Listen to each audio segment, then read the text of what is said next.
Hello everyone. So we're about to start sewing our female shirt, and here I started sewing the button stand. There are two button stands on both sides of the shirt. I mean the front pattern, the front side of the shirt. So that's the first one, the first pattern, the first part of the front pattern of the shirt. And then I'm also joining the princess that you remember that this is a princess that shirt. So I'm joining the princess that. If you want to know how I started this shirt, you might need to check the full course on how to make this female shirt with that and with collar. So we've cut it, and in the previous video too I showed how I made that button stand. So this is the second part of the front. So I'm doing the button stand too, and after that I will sew the princess dart. You understand? And I said when we were cutting that you shouldn't um, fully cut away the two princess dart part. I said you should just leave it, and the reason is so that you can know which part goes with which part. So you can see it is easier for me to start joining it together here. So that's the same thing you should do too. So I'm almost done joining. Then I pick the back pattern of the shirt too. It has two princess dart. So this is the first one. So I'm going to sew it to the edge of the hammer. Then I'll pick the second part. And like I said, you will need to go through the course. The course is there on my channel, how to make a princess dart shirt with collar and with a sleeve band, because a three-quarter sleeve shirt. So go and check it so you can have all the detail, step by step detail on how to make this shirt. So I'm almost done sewing the second princess dart for the back pattern now. Yes, you can see it. So after you have sewn, joined all those pieces together, you come and lay it on the table. You can see the two front patterns. You can see how I'm laying them. So this is the back pattern. I brought it to the table, so I folded it into two. Yes, this is the way you come and lay it on the table. And the reason why I'm doing this is because now I want to check the measurement. Because of the princess that I created while I was cutting, some things would have changed. So I'm going to confirm the measurement again. The measurement of the shoulder, you will confirm your own. If it is 14 divided by 2, then make sure you had half inch for your sewing. Then I'm going to confirm my arm hole again. Yes, this arm hole is even very, very important. We adjusted it because of the princess dart. So I confirmed it again, so I reshaped it. This is the real measurement that I needed. So I reshaped it. If your own is 14 or 16, so you measure, divide by 2 and measure it, then you make sure you reshape it. You can see what I did to my own. So I'm going to cut it off. So this is my real armhole now. Yes, this is my real armhole now. I need to confirm it again to be sure it is complete. This is very, very good. So after that, the next thing is to now to go and join the shoulders together. Remember, it is front on front. So I'm joining the first part of the shoulder, then the second part of the shoulder. Make sure it is the front part of the shirt that you are putting on the front part of the shirt.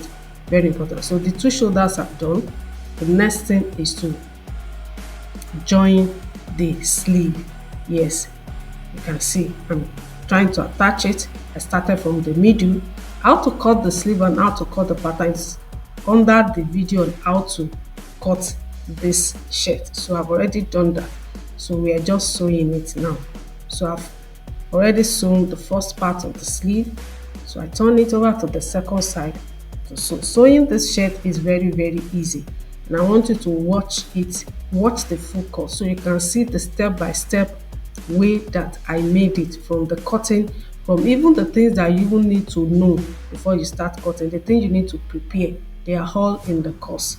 So this is the second sleeve now. I'm joining it. You see the way I'm joining it, and it is going on smoothly. So if you are following the course and you follow it step by step like this, you will also get all the detail. That is one thing you need to know. So I've joined one part of the sleeve.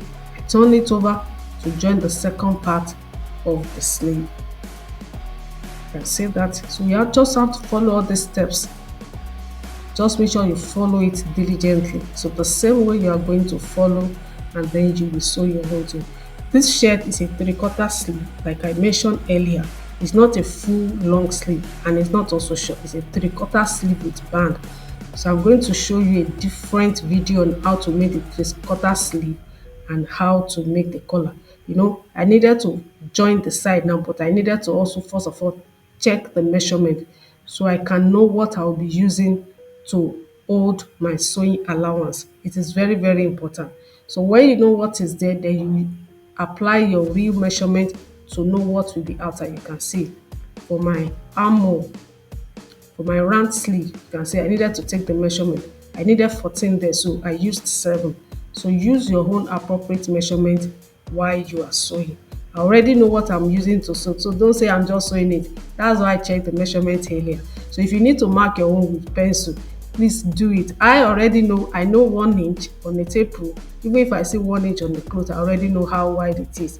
If it is half inch, I already know how wide it is. Are you getting? So if I don't need to keep marking 1 inch, I already know what I want. So you can see it. The 7 I'm going to follow. That place is like 1 inch I used to sew it. So even down to the sides. If you need to mark your own as a beginner, please mark it to point out where you are going, your sewing machine is going to sew, so your hand can be straight. Don't follow my ways because, well, I'm a professional already, so I know what I'm doing. So after you have joined the side, the next thing is to roll the hem. This is the part that usually a bit difficult for people, and I want you to see the way I'm gently doing it. Yes, you can see. You just make sure that you roll ahead before your machine needle gets there. If it is by the time that your machine needle get to a particular part you start rolling, it will be a bit difficult for you. So if you watch the way I'm doing it, I would have rolled a bit ahead before my machine needle gets there. Are you getting? And that is the best way to get the rolling of the hem. Or the other thing you can do is to get, there's a footer that they use for rolling the hem. Yes, there's a footer for it. If you get a footer and you know how to use it, you'll also be able to do it. So this now is about the last thing I'm going to do here. Like I said, I'm going to show you a different video on how to make this sleeve placket and how to also make the collar.